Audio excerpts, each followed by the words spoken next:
to another edition of the Dr. Selwynn Howard Show.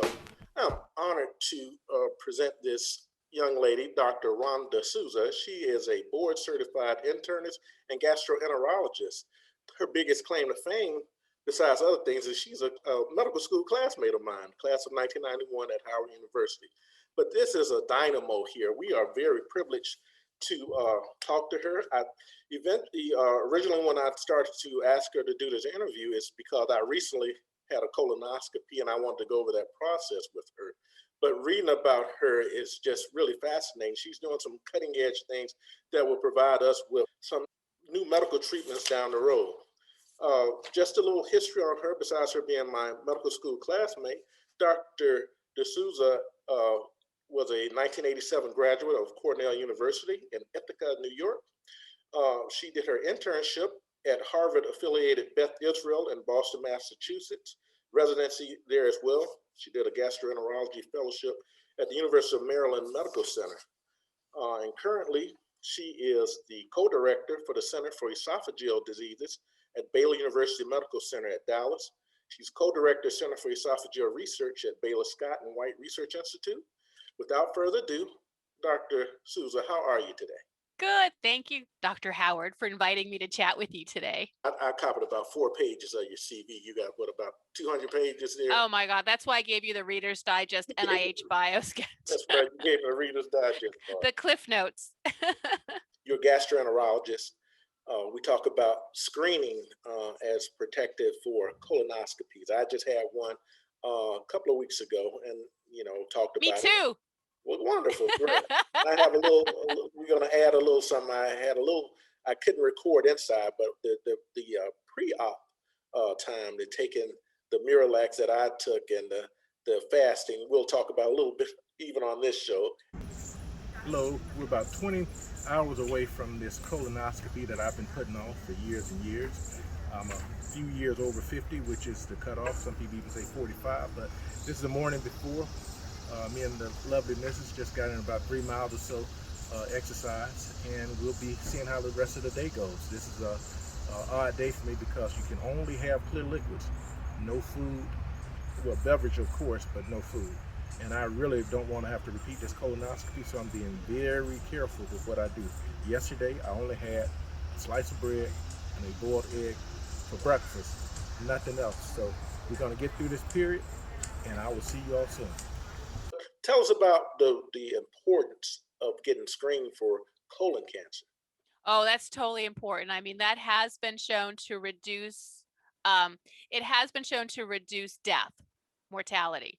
And it's really simple to do. I know the prep is horrendous.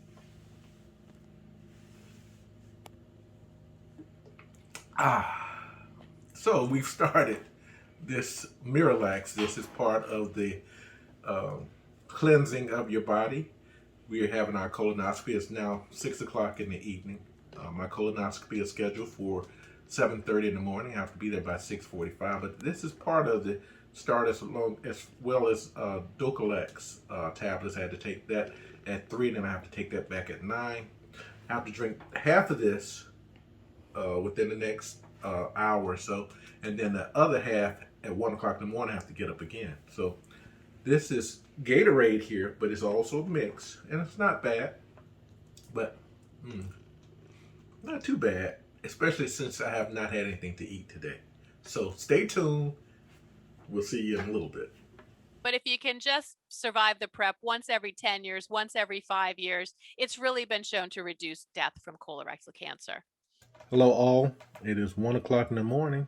It's time to start the second edition of the Miralax. I tell you, after the first part of the Miralax, life for me ain't been no crystal stair, but we have to maintain and keep going so we can get this over with. So here's a toast. Everyone, cheers. It's so easy to do. Propofol, you guys are great with Propofol. I just had my first Propofol colonoscopy, and it was such a pleasure. You're out like a light. We take your polyps out. No big deal. You wake up after Propofol, and you're ready to roll. I actually came back to the office and worked the rest of the day. which we don't advise, but Yes, yes, yes. you have to do what you have to do. I understand. I Long as walked you from our GI lab. My partner Stuart walked me back upstairs to my office, and I did lightweight stuff in the office. long as you didn't sign your documents away, you didn't That's sign right. any of that No for patient care. I just did stuff in the office. wonderful. That we're going to talk about two things in particular. One is about what you do on a regular basis, which is more research oriented. You're a medical doctor who's more research oriented, but also, secondly, about what you're trying to do to promote the field of medicine for young and upcoming people who have interest in medicine and want to go to medical school and also want to have careers in gastroenterology. So, tell me a little bit about what you're doing right now. I looked and tried to do my research. I didn't have enough time. I think I'd be reading for about 3 or 4 days. But what stood out to me is you doing a research on GERD, and that's very important. A lot of people get acid reflux, and it seems like you've discovered something that typically that we didn't think about. I think most people thought that when you have acid reflux, that you have a direct mucosal injury, but you're telling us there's some other things going on there. Give us a little history about that. Sure. So we got into this. We've always been studying about how acid and bile, the major components of reflux, would injure the esophagus, and how chronic injury of the esophagus would promote Barrett's esophagus, which is a precancerous lesion for esophageal adenocarcinoma. And we started working with a animal model, a rat model of this disease. And what we noticed is that once we surgically created reflux in this rat model, it took weeks for them to develop esophageal erosions. Now, if you spill battery acid on your hand, which is a caustic injury, you definitely don't need weeks to see that injury. So we thought, wow, if this was supposed to be a caustic chemical injury on the mucosa, it shouldn't take weeks to develop. So using this animal model, all we really did is we just looked over a time course, 3 days, 7 days, 2 weeks, 4 weeks, out to 8 weeks, and just histologically mapped out how this injury was developing. And we found that the initial insult with acid and bile really didn't erode the surface mucosa at all, but rather it seemed to involve the recruitment of inflammatory cells into the mucosa, starting from the submucosa that then worked its way up to the lamina propria and then the surface epithelium. We then used some cells that we had in the lab in a dish, and we started to look at what happens to those squamous cells once you start putting acid and bile on top of them, as if they were getting reflux. And we found that they were secreting these chemokines or cytokines that in turn would recruit these immune cells to the esophagus. And that seemed to be the initial insult of the acid and bile. So of course, we presented this at meetings and we wrote a great paper on this in gastroenterology. But of course, everybody looked at us and said, yeah, well, that's nice. That's a rat model. What does that actually have to do with like people? That's not the same. So with my partner here in Dallas, Stuart Speckler, who's an expert clinician investigator, he knows how to design these prospective clinical studies. We sat down and designed a human study where we took people that had endoscopically documented severe reflux. So reflux, LA grade C, so pretty bad reflux. So we knew they were going to get reflux as soon as we took them off their PPIs. So we stopped their PPIs and let them take Maalox, for their symptoms. And Rhonda, just to cut you off, PPIs, tell patients or some of our audience members some of the trademark names for the PPIs. They may be able to relate with that a little bit better. I think most people would relate to Prilosec, the purple pill, which was hugely broadcast. That was one of the earliest ones that came out. Nowadays, you have Dexilent or dexlansoprazole. I think the other one is Pravid. Oh, I don't know. We just use omeprazole is the generic. Yeah, Prevacid. Yeah, Prevacid, and then esomeprazole, which is Nexium. Yes. Nexium. So most folks. So what we did is this, folks were on these PPIs. We took them off just for 2 weeks. And what we did is we did an endoscopy on them and looked at their esophageal mucosa with biopsies while they were on their PPIs. And then we looked 1 week after they were off their PPIs, and then 2 weeks after they were off their PPIs. And we did the same thing. We wanted to look at what was happening in the mucosa, both endoscopically and histologically. And we found the same findings that 1 week and 2 weeks off PPIs, it seemed that the immune cell infiltration was the first event that happened prior to them getting surface ulcerations. So it does look like this whole cytokine immune mediated injury is the initiator of reflux esophagitis. And then once that happens and the immune cells come in, and then there's continuing surface erosion by acid and bile, there's probably a little bit of caustic injury down the road, but it's not the initiator of the esophagitis as we were taught in medical school. Right. And the thing that I think that brings it all together is we hear about inflammatory processes now with all types of diseases, cardiac. Uh, we have COVID where we talk about the inflammatory process, and a lot of the things you mentioned are all intertwined. So it's almost like the body kind of is reacting to something that causes an over inflammatory process. Correct. Correct. So that's what I think that the audience can appreciate about this. Now, as far as therapies down the road, do you see anything that we may be able to alleviate this process? What are we looking at this point in time? Yeah, so we're still looking at our your PPI effects, which we found in other studies. Not only will suppress the production of acid by your stomach, which is what they're known to do, and that's really what they get a lot of play about. But in fact, PPIs have direct anti-inflammatory effects as well as their acid suppressing effects. And using sort of our cells in a dish, we actually found that PPIs can prevent the activation of this well-known inflammatory pathway that's mediated by NF-kappa B. PPIs have a direct effect on shutting that down when it gets activated by acid and bile. So there's a direct effect on this NF-kappa B pathway, which shuts down that inflammatory cytokine production. So PPIs have like these dual functions, the acid suppressive effect of the stomach, as well as a direct anti-inflammatory effect. Other agents that have been proposed, but they're not ready for prime time, is looking at another cytokine receptor called protease activated receptor, PAR2 receptor, which has also been implicated in this whole inflammatory process. And the other agent we found that seems to be upstream of NF-kappa B, or a sort of a central signaling node, is hypoxia-inducible factor HIF2 alpha. And there are compounds in clinical trials that will target HIF2 alpha specifically, and whether or not those would also be useful for GERD and be more specific to the mucosa and the injury than PPIs, which have been getting a bad rap these days for all of the associations that have been found with people taking chronic PPIs. It remains to be seen. But right now, we're still focused on shutting down acid suppression with PPIs. All right. Well, that sounds very promising, and I'm very proud of you. Tell me about what gave you your emphasis to focus on research. Did you have that even before you got the medical school? That was going to be your spin, or what changed from clinical to more research orientation? Yeah, when we were at Howard, right, I didn't do any research. And I think one summer I did research with Dr. Angie Patterson, and we were in Earl Bloch's lab. I don't know if you remember Dr. Bloch. He was one of our microbiology professors.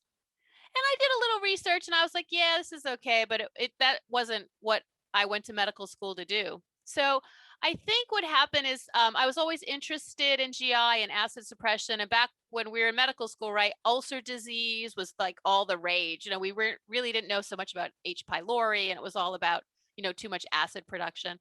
And then when I went into residency, I had some time to do research, and I did some clinical research actually with Dr. Speckler, who's my current partner. So we've been together now for 30 years, which we can always talk about, that whole mentor-mentee relationship and how that, that's actually very important.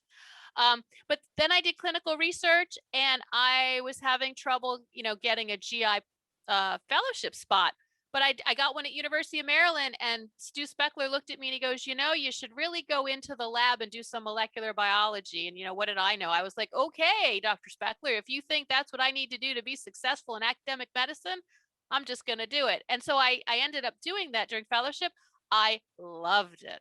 Who would have thought? I absolutely loved it. And in fact, those of you guys who are listening that are doing fellowship, I was a clinical GI fellow.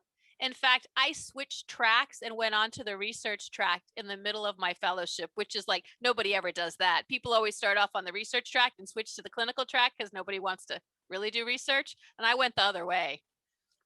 And I admire people that do research because research really takes a strong intestinal fortitude. To me, you have to have a laser focus because I'm an anesthesiologist.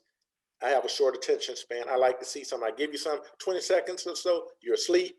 The medication, I give you some for blood pressure. So that's almost antithesis of what I am. So much admiration for that. I've done some research in the past in undergrad, a little bit at Howard, but I really know that you guys are creating a future, and I really appreciate that about you. And so Thank on you. that, you're welcome.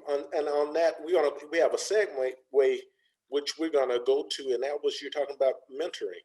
I think something that's very impressive in your background is about the mentoring that you do. Tell us about that.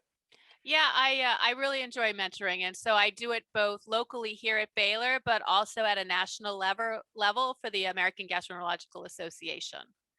And so the sorts of activities, local is going to be having students in the lab and residents in the lab, sort of mentoring them on some, see if I can energize any sort of research interest that they might harbor and didn't even know about locally. And at a national level, it's all about career development, how to choose a career. Do you want to go into private practice, basic research, translational, clinical research?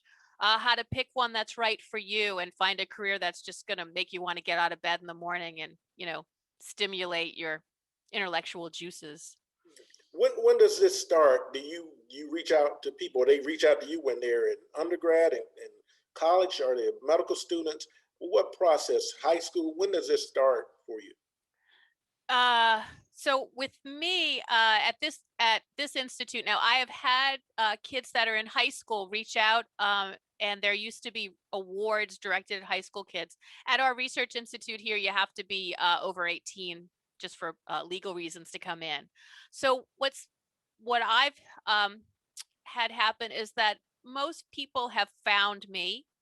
They end up on my doorstep, and if you can find your way to my doorstep, I will take you in. Essentially, is my motto. Like it's a hard doorstep to find, but if you show up, I'll take you in. And I've had mostly up until the last 2 years, I have had residents that have completed either pediatrics or internal medicine, or are within sort of internal medicine or pediatric residency, or actually fellowship, wind up on my door. And I've brought them up on some research techniques. And I've had some folks still go into practice. Others have gone on to academic appointments. The last 2 years, I have had recent Cornell grads. My first one showed up on my doorstep through word of mouth. And I usually don't take undergraduate students. They don't have as much time to dedicate. And it really takes somebody 3 to 6 months to get basic lab techniques down in order to then actually start generating data for themselves and then, for the lab and the team. So, students for the summertime, by the time I teach them something, they're gone and they don't really get anything out of it. But this one woman wanted to come back and do a gap year with me. So I said, you know what? I'll take her for the summer, teach her techniques. She went back to Cornell. She came back again, spent a whole year, and she got some stuff accomplished. And it was such a positive experience for her and for us that I thought, I'm going to take some more students. And so now I actually have 2 other Cornell students in the lab, one for 1 year and the other for 2 years, doing some gap years with me. That's great. That's wonderful. Before we let you go, is there a contact? You have an email site that if someone is interested, they can get in touch with you? Yes. Are you ready? We are ready. It's Rhonda, RHONDA.Souza, SOUZA, at Baylor Scott and White. So BSWHealth.org. Very good. The thing is, Rhonda or Dr. Souza, is that we're trying to pique the interest of a lot of young people. I think you have to look at what comes out of a pandemic. I think that's growth. I think the sciences can use a burst of energy, and I hope that seems to be provided. And I appreciate you for doing it. I do my mentoring on a smaller scale. I do have some people who come around and they rotate with me. I've had a couple of people. One night on a Saturday night during a pandemic, I wrote about 3 letters of recommendation for people because we have to provide for those that are coming on the next step. So I do admire you about doing that. Tell us a little bit about your private times. What do you do for fun? All right, I'll say, but one thing. So even if you're not here in my lab, if there's anything I can do to help you, please send an email and please reach out, and I'll do what I can to kind of hook you up either where you are or if I can do something from afar. So that's one thing. So what do I like to do for fun? Okay, so when I'm not working, which is not a lot of time, I like to go to the gym. I do spin class. I got a trainer on the weekend to kind of keep me in shape. One must keep physically in shape as well as mentally in shape to do the kind of jobs that we do, right? That's correct. And then this is my new recent thing for me, is that I'm going to get scuba diving certified. My pool time is next weekend, and then my open water dive in Texas in a lake will be the following weekend, and then I should be certified. So all I want to do is go diving in the Caribbean and find Nemo. There you go. That sounds wonderful. And on that note, Dr. Rhonda Souza, we appreciate your time and thanks for your efforts and continued success to you. I, again, would like to acknowledge all the things that you're doing. The research you're doing is vitally important, and also being a role model and showing people that there are other avenues as opposed to being a clinician. Research is very valuable. So anything else you'd like to add, Rhonda, before we go? Thank you, Dr. Howard, for the invitation. And it's so nice to hook up after all these years. How about that? We just celebrated 30 years. Yes, we did. Of, leaving medical school. How about that? How about that? Who would have thought? Look at us go. Thank you very much. And on that note, we will all see you. And thank you for enjoying another episode of Dr. Selwynn Howard Show. Stay tuned for more. Thank you. The gastroenterologist will tell you your results before you leave the clinic. In my case, I did have a minor polyp, which was removed while the procedure was going on. It was benign, which means there's no cancerous lesion there. But I will have to come back within the next 3 to 5 years to have a repeat colonoscopy. The benefits of a colonoscopy far outweigh the anxiety that you have before you get a colonoscopy. The hardest part of the colonoscopy was the prep. A lot of diarrhea, a lot of sleepless hours in the middle of the night. And once you had that done, getting to the clinic, you pretty much got an IV. And after you talked to the anesthetist and the physician, you went off to sleep. The next thing you know is that you were waking up and your procedure was all done.